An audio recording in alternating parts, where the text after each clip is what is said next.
बहुत समय पहले एक राजा हुआ करता था जिसका नाम चित्ररथ था। उसके राज्य में एक बहुत बड़ा तालाब था।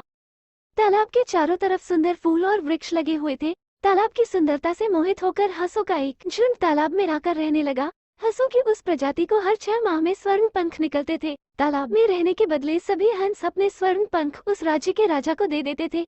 इस प्रकार राजा को भी हर 6 माह में बहुत से स्वर्ण पंख मिल जाते थे।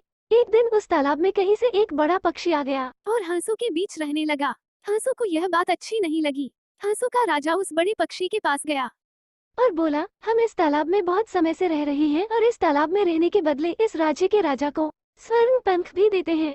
परंतु वो बड़ा पक्षी हंसों की बात मानने को तैयार नहीं हुआ और जबरन उनके बीच रहने लगा। एक दिन हंसों से उसकी लड़ाई हो गई और सभी हंसों ने मिलकर बड़े पक्षी को बहुत मारा। बड़ा पक्षी फिर भी तालाब छोड़ने को तैयार नहीं हुआ और राजा के पास जाकर सभी हंसों की शिकायत करते हुए बोला, महाराज, ये हंस इस तालाब में किसी और को नहीं रहने देते हो तो और आपसे भी नहीं डरते। हंसों की शिकायत सुनकर राजा को गुस्सा आ गया और उसने अपने सेनापति को आदेश दिया कि उन हंसों को पकड़कर राजदरबार में लाया जाए। सेनापति सैनिकों की टुकड़ी लेकर जब तालाब के पास पहुंचा तो सैनिकों के आक्रामक तेवर देखकर हंसों का राजा सब समझ गया और अपने साथी हंसों को लेकर दूसरे राज्य के तालाब में चला गया। इस प्रकार शरण में आए हुए हंसों को दुत्कार कर राजा को उनसे प्राप्त होने वाले स्वर्ण पंखों से भी हाथ धोना पड़ा।